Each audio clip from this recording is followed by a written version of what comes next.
Kui natukene arutleda bowlingulaua teemal, siis see peaks olema ühtlaselt sileda, ei tohiks kaardus olla ega miskitki pidi kõver.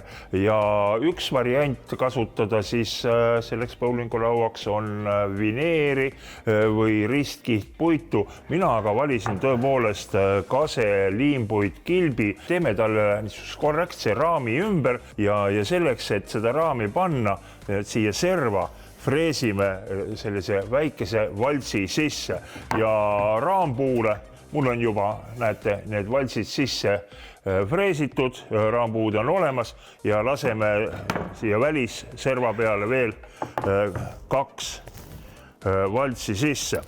Nii, ma teen siia väikesed märgid peale. Kui märgid on korralikult peal, siis paneme selle töö siia laua peale. Freesi serv, see kumerserv jookseb siin mööda joonlauda ja pitskruvidega tuleb asi korralikult kinni panna. Puit pikikiudu freesimisel kipub natukene nagu lõhenema. Seepärast on soovitav väga nii-öelda etapiviisiliselt sügavuti minna.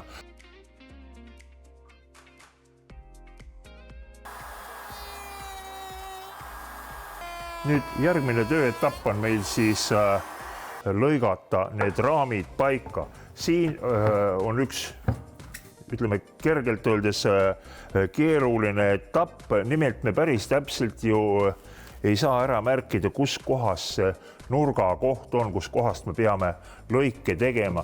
Seepärast ma soovitaksin nii, et märgime siia laua pinna peale selle diagonaali joone. Siis me saame ära näha, kus kohta see lõige välja jõuab või peab jõudma õigemini. Teeme nüüd esimese lõike ära, siis sobitame detaili paika ja seejärel siis teine lõige. Nii selliselt.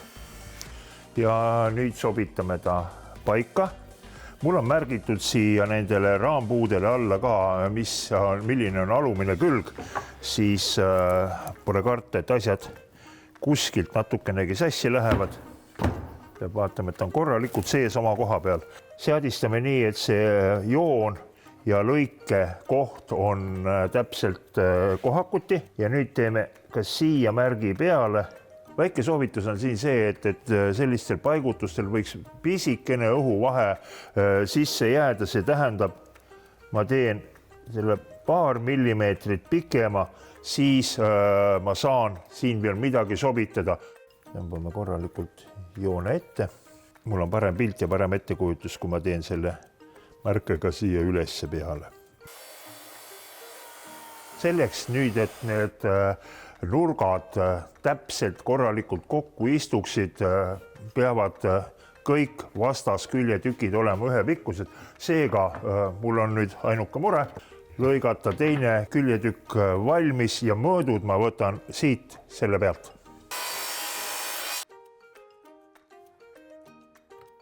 Need nurgad on olemas ja nüüd on vaja lõigata teised nurgad. Ja jälle ma vajan seda nii-öelda märkimise nurka. Tõmban selle siit poolt. Nii sätime ta siin ühildumiskoha peale. Ma teen selle märkejoone kuskil 2 millimeetrit kaugemale, et mul pisikene mängumaa jääks asjale sisse. Nii, mul on ta nüüd ümber ringi. Ma saan seega valida poolt, mis pidi ma ta sae vahele panen. Saen niimoodi, et see saag lõikab natuke nagu piki puidukiudu, nagu pool viltu. Kui ma tuleksin sedapidi lõikega, siis ühelt poolt saag hakkab lõhkuma, ta kisub puidu kiud või pinnukesed välja. Nüüd tuleb kohe teha tagurpidi lõige. Näete, siin ongi üks väga hea näide sellest, et vastu karva liikunud saag kisub pinnud välja. Ma teen ühe lõike veel.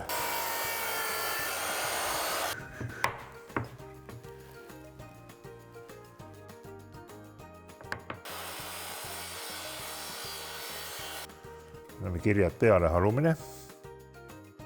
Parem on sobitada teda niimoodi, et ma panen pikad küljed paika. Ja nüüd see tahab vähekene koputamist. Tundub, et see raam istub mõningase sättimisega üsna hästi meil paika. Paneme need pikemad küljed paika ja et tõepoolest kõik asjad oleksid normaalselt koos, nii nagu peab, kuskilt tõrget ei tuleks. Ma panen siia pisskruvi peale. Siit tahab natuke koputamist. Kui nüüd on tõepoolest asend käes, võtame selle pisskruvi uuesti maha. Nii, paneme siia nüüd liimi vahele ühendusele, kruvi peale. Ja nüüd laseme siit külje pealt naelad sisse. Nii, ühe poolega on meil nüüd korras ja proovime teha teise poolega täpselt sama operatsiooni. Ma ei tea, kas mul on see laud nüüd viltu, aga kui te olete bowlingit mängimas käinud, siis näete, et tihti peale millegipärast ta veereb sealt põrandalt kõrvale, läheb sinna külje peale kraavi. Nii et ütleme, selle asjaga on korras. Aga meil on vaja nüüd ka midagi, mida nii-öelda jalust maha rabada. Ma võtan siit ümarlatti ja lõikame omal ühed keeglid. Teeme proovi, kuidas õnne on.